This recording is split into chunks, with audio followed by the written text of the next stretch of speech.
It's one small step for man, one giant leap for mankind. Columbia, this is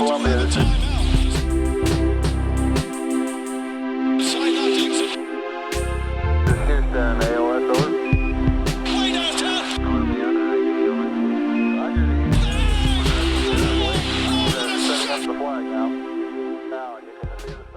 Welcome, everybody, to another episode of the Knicks Wall podcast. A new season for the New York Knicks. We're going to get to everything that was going on in the season opener, real quickly. But first, we want to let you all know that we are a part of the Blue Wire podcast family. Go check out all the other pods on that network. Check out our sponsors, Axios Sports, Indochino, all those guys. We'll tell you more about them later. Head to the knickswall.com.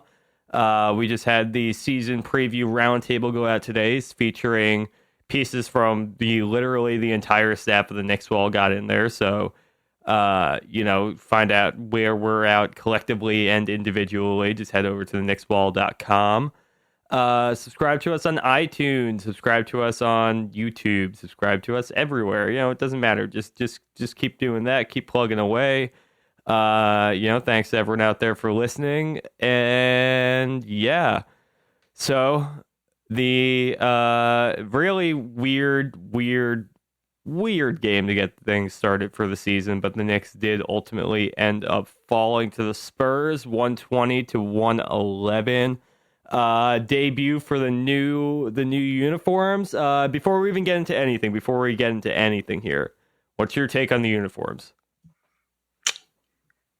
They're fine.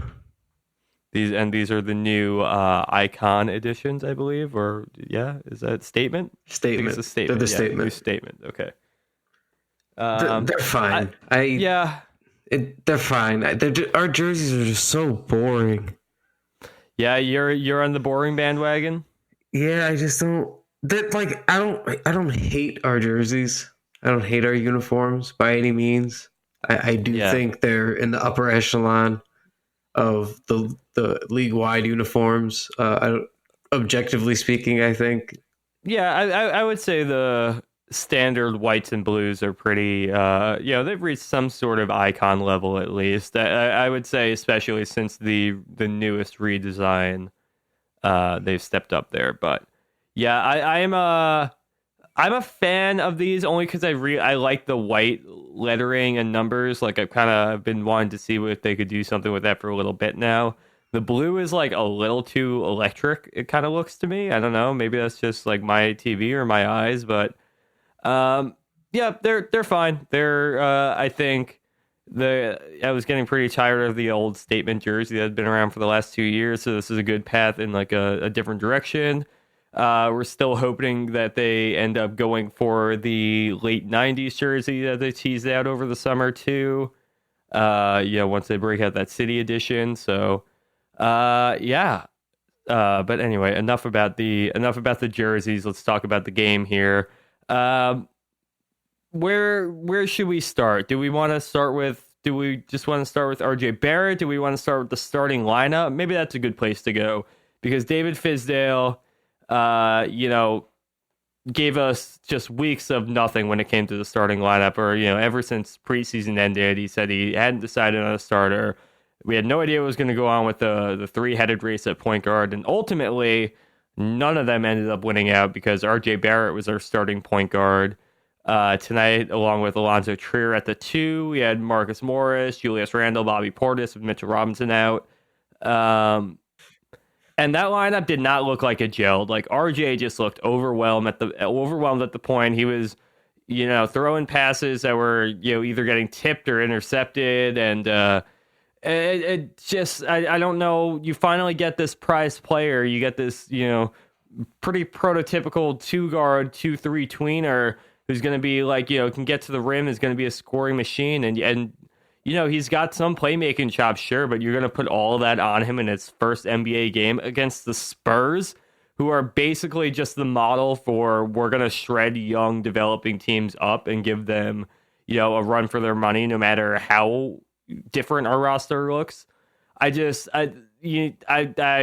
know. Where do you stand on that? I was baffled by the starting lineup. I didn't like it. I was intrigued a bit by having RJ play point, but I didn't like it being with Trier. I do like there's things that Trier does well, like catch and shoot. Like his numbers last year, I think he shot like 44% on catch and shoot threes. Like he's very good at it. It's just his game isn't that. Like he can do it. It's just not a thing he does often enough, you know. And that's fine. I just don't think playing him with RJ made a ton of sense, and it didn't make a ton of sense as we saw. You know, I thought if you're going to play RJ at point, then put like Dotson next to him or Wayne Ellington next to him. I thought that made it a little bit more sense, but the Trier thing was a little bit odd to me. You know, Porter starting whatever, you can't do anything about that with Mitchell Robinson out because of the ankle injury. But, you know, I didn't have a problem with Marcus Morris starting over Kevin Knox. I thought that was fine. I expected that. Yeah, they wanted more. I think they just want more talent and NBA experience in the starting lineup right now. So, and Marcus Morris is like a really good NBA player. Yeah, like a real I don't mind that at NBA. all. Yeah, it's even if the fit's a little clunky with Randle, I think you can live with it. And I think Knox, even though he looked a little better in preseason, like he still has a ways to go until he shows that he is, you know, a starter, let alone, you know, an NBA player, let alone a starter. So, you know, I don't mind Morris coming in and playing that kind of a role. Like he's going to be, you know, the second or third leading scorer on this team. So, yeah, and I mean he looked really good tonight for what it's worth. He did, but his temper, man, and it's just I shouldn't say his temper, just like his over aggressiveness sometimes, and like his foul, like he picked up 5 fouls and a technical in this game. I mean, it's you know, the first preseason ejection I thought was kind of meaningless, but it's just I don't know. I thought he did play a really, really good game as well, but, you know, on both sides of the court, you just got to watch out for that. Yeah, I mean, his full stat line was 26 points, 4 rebounds, 1 assist, 3 steals. You know, 50% shooting from the field, 9 of 18, 5 of 5 from the free throw line, 3 of 7 from 3. I mean, it was a really good game. It was. So that was pretty good. That was exciting to see one of the new guys just step up immediately. The other guy is Julius Randle. Yep, he had a game. What did he have? 25 points. He had 11 rebounds to go with that, 6 assists, 3 steals. Like, yep, he had a well-rounded game. You know, he looked like he was very, you know, I wouldn't say dominant on offense. He just looked like super capable. Like he was able to handle whatever they were throwing at him. He was like very, very good at the post. He was, you know, getting off those like kind of turns in the post and the one-legged jumpers down there. You know, even like, you know, he looked okay on the, I think he had 2 3-point attempts if I'm not wrong. 4. Oh, no, he had more than that. He had 4. Yeah. He hit 1. Okay. But, yeah, he looked okay from 3. His kind of like mid-range 2 looked pretty strong. You know, I don't know what happened to him at the end there. You know, if he tweaked something in his hamstring, if he has to get that looked at again. But yeah, I mean, like for the 2 biggest additions of the summer, I'd say that they performed up to what I was expecting. Yeah, I really like what I saw from Randle, especially in the third. Just a lot of transition buckets. When they were playing well, and they got back into that game, they were just running off of turnovers, running off of misses. You know, they had entering the fourth quarter, they had scored 32 points off of turnovers. I think 21 San Antonio turnovers at that time. So they were playing exactly kind of how we discussed they had to play. They're a transition team. They need to do that. They need to capitalize on those mistakes, on those misses for them to stay in games. It's not like it's not a bad thing. It's just that those are good buckets, easy buckets. Those are efficient. So we saw that RJ was out on the break a lot tonight. Even Frank was pushing the pace when he finally got in. Even when Ellington was pulling up in transition, these Randle was getting off on the break. That was good basketball to watch from them. Yeah.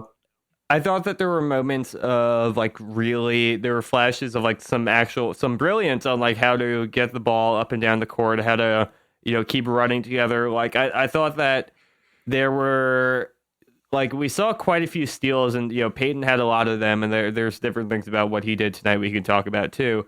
But, I just thought it was just we didn't see too much communication on where guys were. It was more ill-timed passes that would lead to turnovers, and those turnovers were kind of what took the wind out of the Knicks' sails and delayed the game on them a little bit and kind of ultimately led to it getting away from them. But when they were able to read a play right, they had some good defensive reads, in the second and third quarters, and when they were able to read the play right, come up with the steal, the ball immediately went up the court. It was already up court. And it was usually Julius Randle was ahead of the play, ready, dribbling out, catching the ball, dribbling out in front of the chasing defenders and, putting it down. With Randle, the thing that I kind of caught my eye the most about him was, breaking out on transition, really being able to kind of access an extra little burst of speed to put him ahead of defenders in transition. That was really impressive. And the ball handling, just bringing the ball up the court, and he, I think it might have been the end of the third quarter where he kind of just had the ball at the with the last shot of the quarter and brought it up court, had it at the point, and just kind of dribbled it until he was able to take it inside and lay it up. That, having your power forward be able to do that is a luxury I don't think the Knicks have had in a little bit. Yeah, it was an absolute ton of fun to watch. I thoroughly enjoyed that. So I hope we get to see that every game. I don't know, that was just kind of what we hoped to see from Julius. So it was nice that it happened game one. Had a little bit of a scare there when he went down with the knee looking thing. Yeah, I'm still waiting to hear a little bit more about that. I could see that being something that gets looked at, and he might miss a week or so. I don't think they're really rushing anything this season, especially not early on right now. For sure. It looked like it might be minor. He was moving around a little bit. He came back in the game. Yeah, I mean, so he looked all right, but obviously they're gonna monitor it. It looks like so. RJ looked great though, man. RJ looked. Yeah, it's taken us a little bit of time to get here, but RJ Barrett did look very good tonight. I other than the experimenting with him at point, at the beginning of the game and a little bit towards the end, I thought when he was playing in position, he was able to do a lot of things to the Spurs defenders, and really just offensively, he looked pretty sharp out there. I was happy. I was pretty happy with him, and I don't really miss him not having a jump shot yet. Eventually, he's going to need to get that, but right now, just him kind of bringing it in, doing a little bit of playmaking. And his defense too. I mean, he's for a rookie, he's looking pretty sharp out there. I'm not going to say lockdown, but he's able to stay in front of guys at least and able to alter some shots. So. I've nothing less than impressed in his first game. Yeah, he looked every bit the part. It really looked like one thing we discussed this summer. It kind of came to fruition. I know we had discussed a lot if part of his struggles getting by his defenders in college were due to the lack of spacing and the congested Duke offense, and in Summer League and preseason, aside from the first Summer League game, he's kind of had no problem getting to the rim whenever he wants. He's just kind of strong and takes good strides, kind of figures out how to get to wherever he wants to get to. So Tonight he was getting into the paint literally whenever he wanted to. So it looked like the spacing just of the NBA of an NBA floor and NBA offense seems to have helped him a little bit, at least after, the small sample we've seen here. Totally. And I mean, like, he put up numbers. He had 21 points. And he did it, like we're saying, efficiently at the rim, like 9 of 13 shooting. He went 1 for 3 from 3, which not bad. Like, I want him to be taking 3-pointers every game to at least get that skill up. Like, I don't really care how many he makes right now. And 1 for 3 is not, 1 for 3 is not what I'm going to be complaining about with him. So yeah, I mean, offensively, I really was thoroughly impressed. Let's just see if he can, continue to carry it over.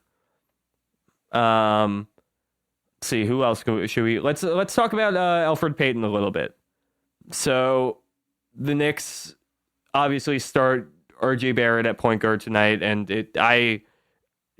all right. Well, right before we get into Payton, did you see any signs of life or progress in that experiment of starting RJ at the point and making him handle that, or do the Knicks really need to figure out this 3-headed point guard race? They got to figure out the point guard thing. That's what it comes down to. I think RJ, he could do it in stretches. That's something maybe you stagger your lineups with. I think that's fine. I don't think it's something you should be doing the bulk of your minutes with. At least until we see what kind of a facilitator he is on a night-to-night basis for at least a couple of weeks. But that's kind of my take on it. I'd rather they just figure the point guard thing out because Dennis has stunk to this point. Frank, and so is Frank. Frank had a strong summer.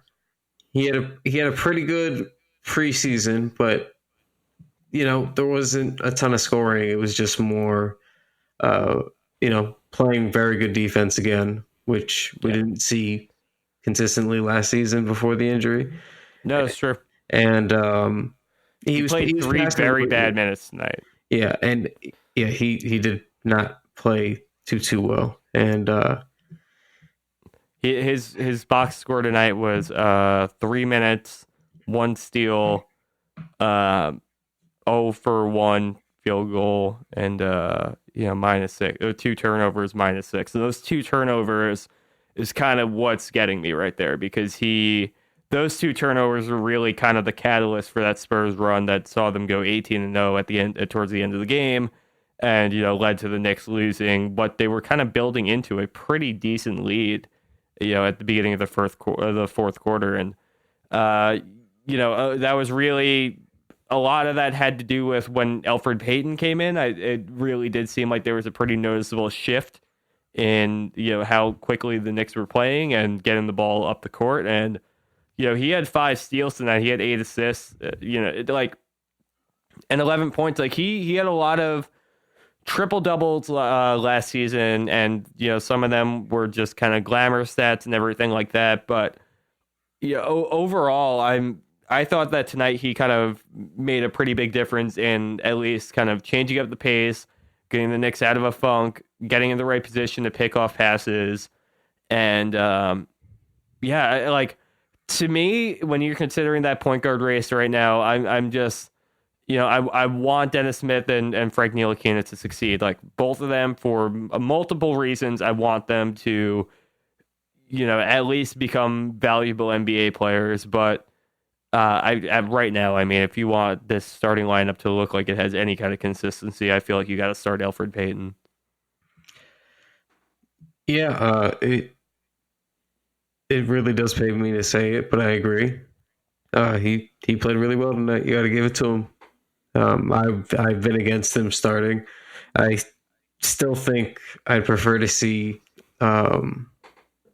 Dennis kind of start and shake the rust off, but he looked like Markelle Fultz did last year. Yeah, I mean, he looked really, really bad tonight. I simply will not deny it. It stunk. I stand for him. I will continue to do so, but he was just Really, I mean, it was 10. It's just been a minute since we've seen anything out of him, like that's what's scary about it. Like he definitely popped when he first got traded here, and it's kind of been radio silent since then. Yeah, so I'm hoping he wakes up. Alfred played just a very good all around game, a very good floor game. So he's just fast. Like he's just got he's good at controlling pace, and I don't think that any other Knicks currently in that starting lineup have that same ability. Or really anyone else on the roster for that matter. Like he's just pretty good at controlling the game and controlling how the team is going to play. And the other guys are just kind of like very, all talented. We have a lot of talented players on the roster, but you kind of need something to start setting them in motion. Yeah, no, for sure. I mean, the offense was just moving better today when Alfred was out there. He's playing well defensively too. 5 steals. Wasn't really getting blown by or anything. The Spurs got hot. There was a couple defensive lapses there, but they're also the Spurs. They're a much more talented team. Things happen.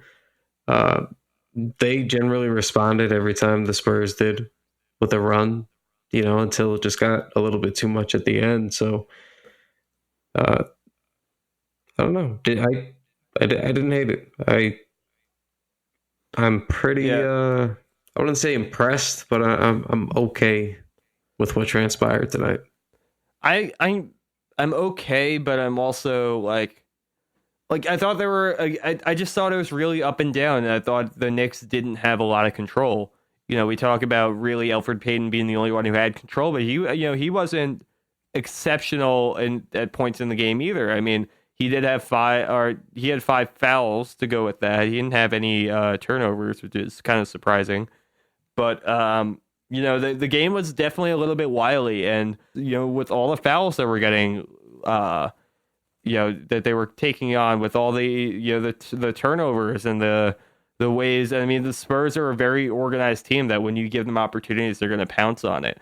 But I don't know where Brooklyn's going to stand, or the Celtics on Saturday, or Chicago after that. Like there will be some opportunities to kind of do that same thing and capitalize on inconsistencies. But if the Knicks are still showing that they have holes in controlling the game, and they have just lapses of judgment, and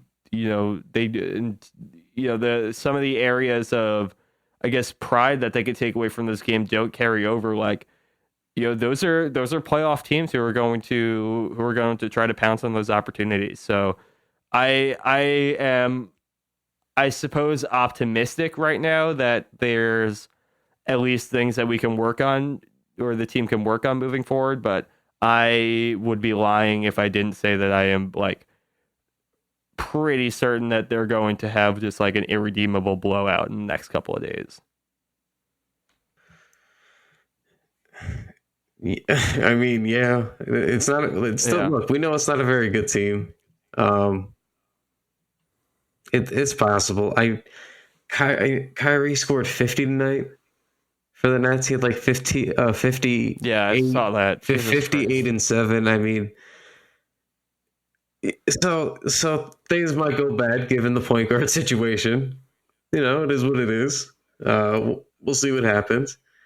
But the Celtics have Kemba, which again, point guard situation, not great. We'll see. Nick's got to put up or shut up at this point. They talked a lot about DeJounte Murray is a good point guard, but he is easing them into the season right now. They're going to get torched by these other guys if they don't know what they're doing over there. Right. Listen. Dennis last year took some strides with his passing, with his defense. He's got the potential. Everybody knows that. We've seen the flashes. They've been big flashes. He's just got to put together a consistent effort. He's got to do it every night.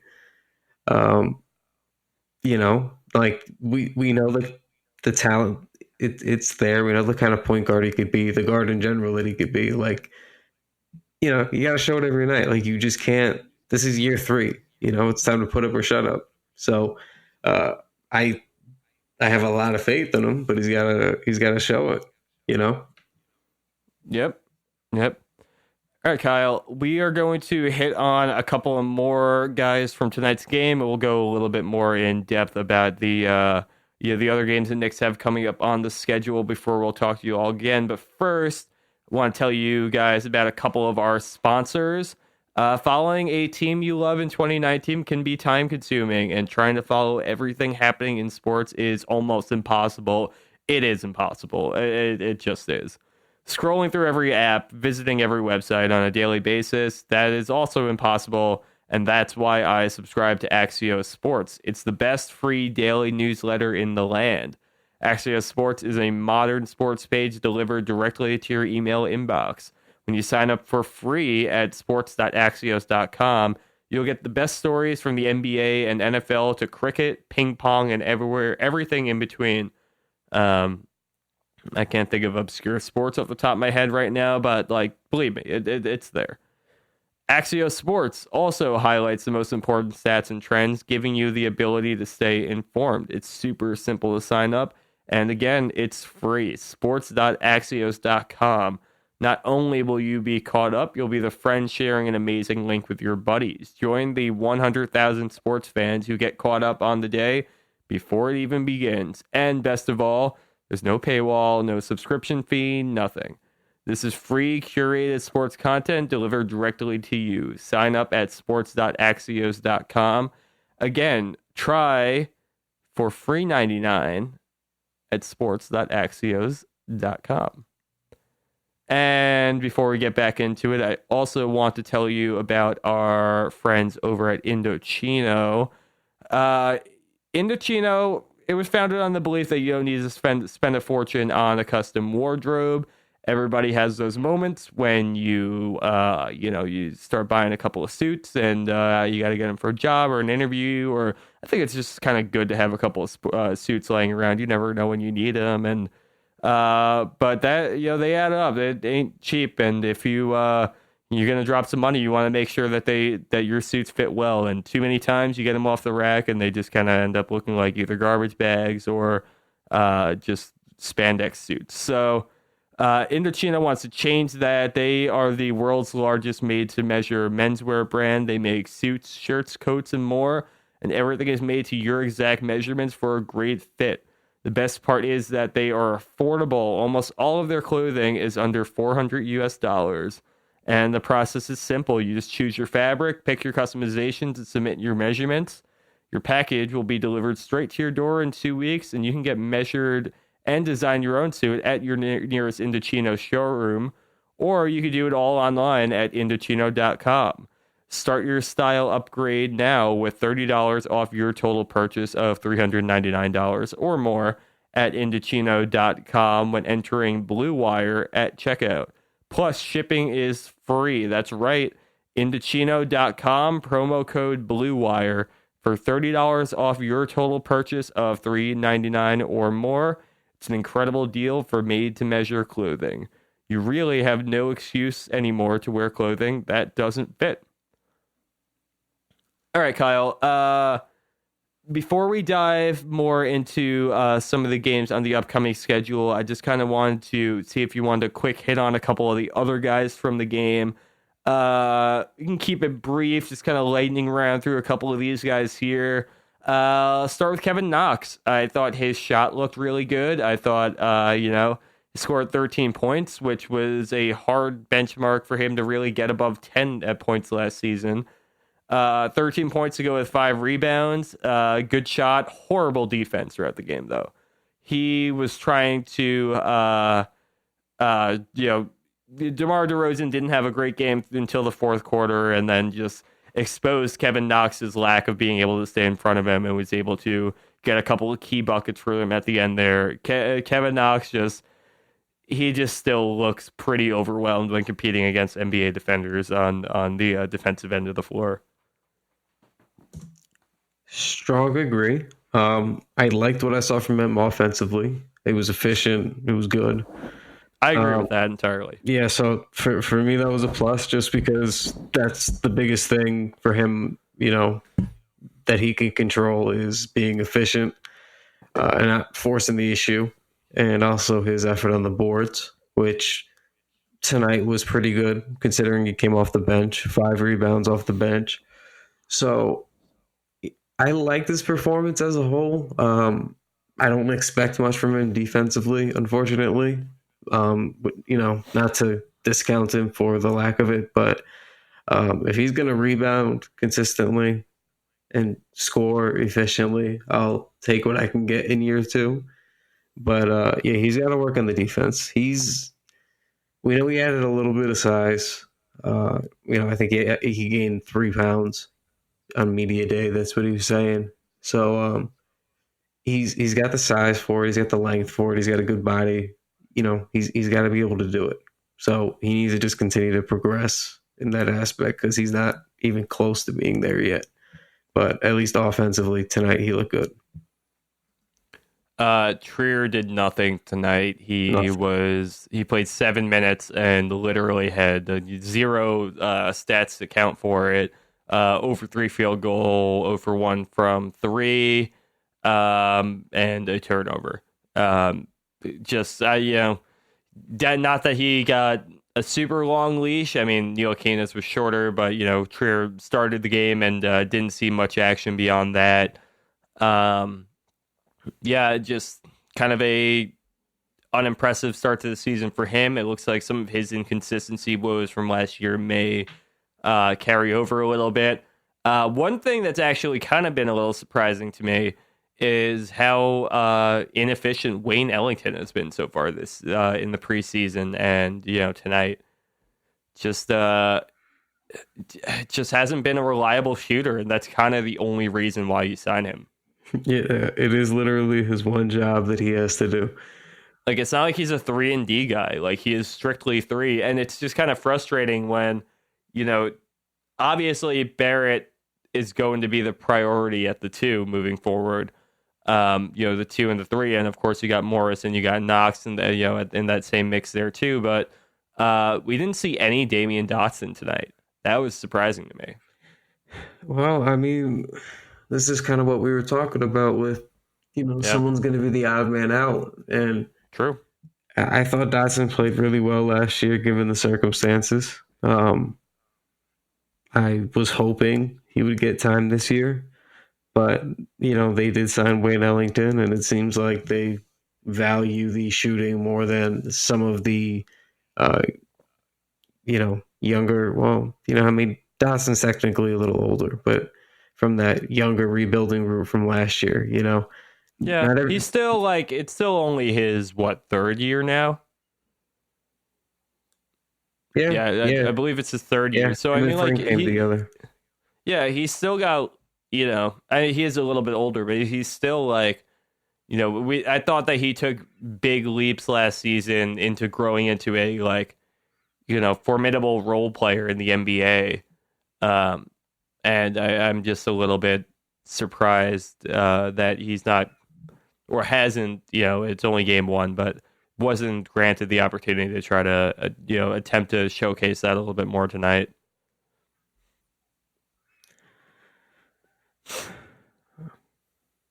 We're never gonna see Iggy. I'm realizing. Yeah, I have a feeling he's going to be kind of buried. Knicks also signed Ivan Rabb today to a 2-way deal. He's going to be, probably spending a lot of time in Westchester, but seems like a decent pickup. We'll see if he ever ends up, playing a couple of games up here. I don't think we're going to be seeing much of Kadeem Allen anymore, who still is floating around this team somewhere. There's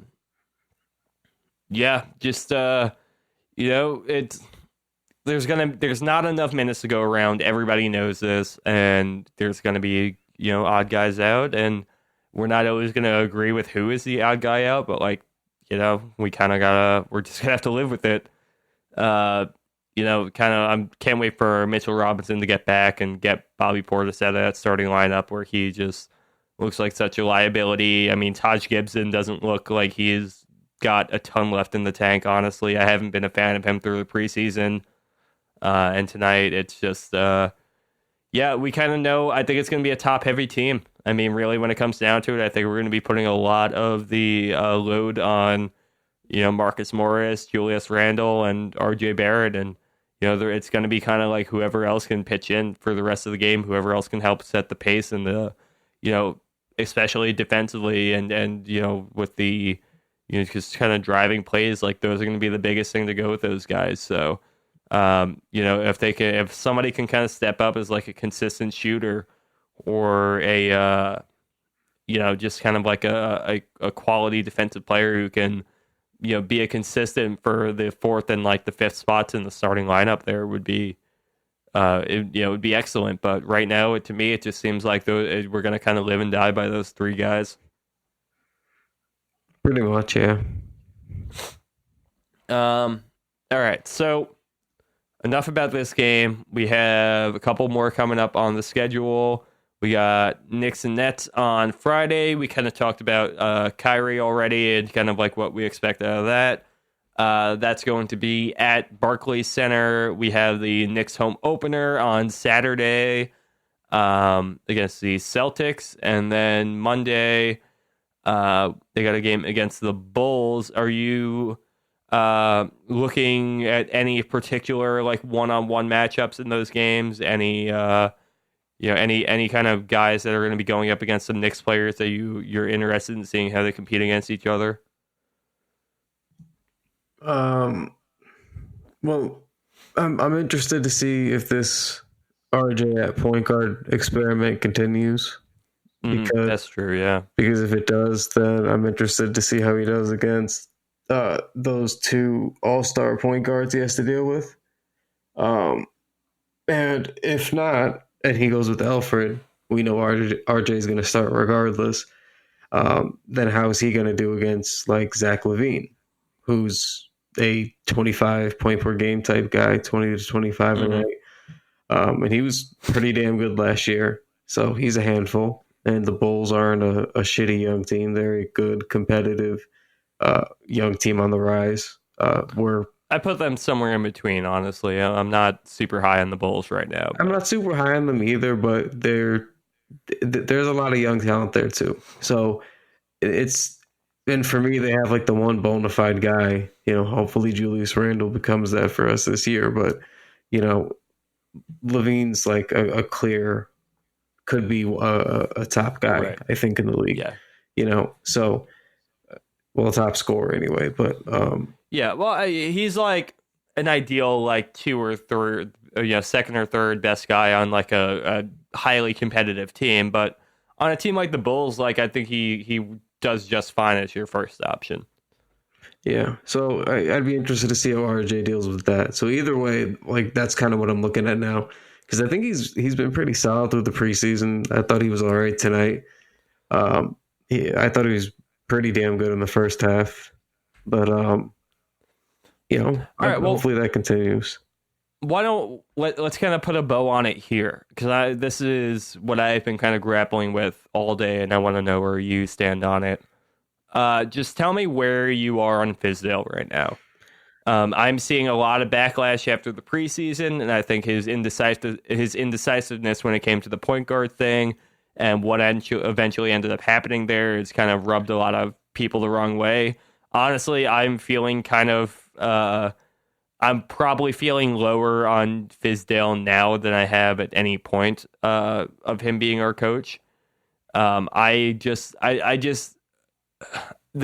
looks to me like the game plan has kind of escaped him a little bit, and he's like trying to make too much happen on the fly already. It's the first game of the season, and I mean he's got a lot to work with given I should say like he's got his hands full with the construction of this roster. It is a heavy task to undertake, but I don't know what's your opinion on where Fizdale's status is with the team, and how do you think he's running these rotations? So, as we know, I desperately wanted Fizdale to be the coach during the coaching search. That I was pretty disappointed last year with his performance.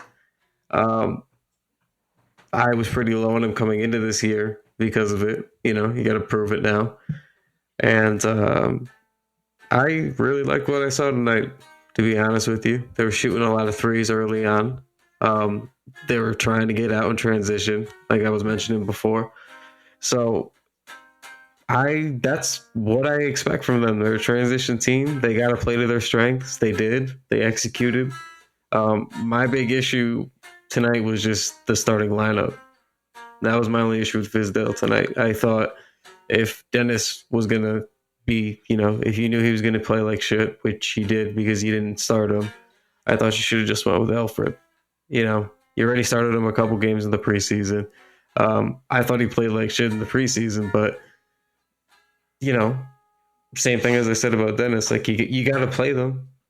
You got to play them. You got to let some of them shake their rust off. You can't just shield them from getting back into game shape. So you got to play some. You have these guards, play them. So I think my biggest issue started out. My biggest gripe is the communication skills that he kind of exhibits. It's like he does the tough love thing, and it's really kind of part of his brand that, he's going to make guys, he has to make guys have to make him play them, is kind of his mantra that he goes with. And I just think that in doing that, he disregards the consequences that can come with those actions. Like, yeah, okay, it's fine. I don't think that really any of Pelton, Smith, or Ntilikina earned a starting role in the preseason. I don't disagree with his line of thinking there. It's you don't want to award a starting spot to the least evil of the three.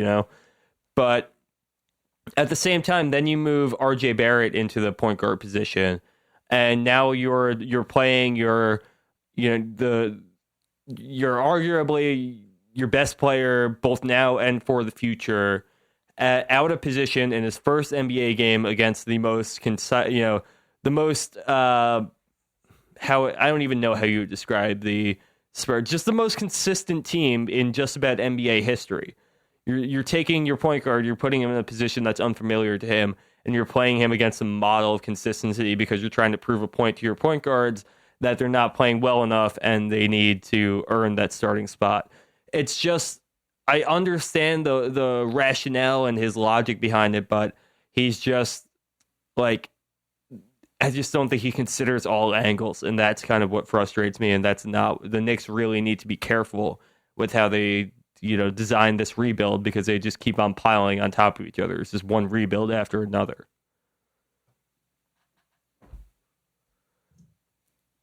Yeah. But anyway. I don't know. I thought he was alright today. I hope we'll see. Yeah, we'll see over the next couple of games. I just want to see them continue to play fast. So it got better. It got better. Really, I'm just saying. My biggest gripe is the in between things and the things he says to media and the message he tries to get out to players and everything like that. It's just. I don't know. I'm just a little down, I think, on his style more than anything. But I thought he did clean it up in the second half. To give him credit, the Knicks went on that good run. He did try to do a lot of things in the second half with his rotation to kind of get the right guys out there, and he did try to give Ntilikina a chance, but he just kind of blew it. I can't complain too much about. Things that happened in the second half, the second quarter and the third especially. But, I just kind of have been in this state of what is going on with this guy for a week now, and it's kind of hard to shake. All right, well, let's just wrap up on that. Guys, make sure you're following us on Twitter at Corbo Anthony, at Kyle Maggio, at TKW Podcast, at the Knicks Wall. Follow at Blue Wire Pods. Check out theknickswall.com. Subscribe to us on iTunes and any podcast platform, whatever you're vibing with, whatever if it's YouTube, we love that too. yeah, we got a couple of games coming up. We got, a couple of good benchmark matchups. We got one of these Nets games out of the way early, so I'm excited about the week to come. And then, we get back. We'll talk to you guys again next week. We'll have played the Magic again by that point too. Yeah, it should be. We got an exciting week coming up. We should learn a lot more about this team. So, yeah, till then, let's make it happen.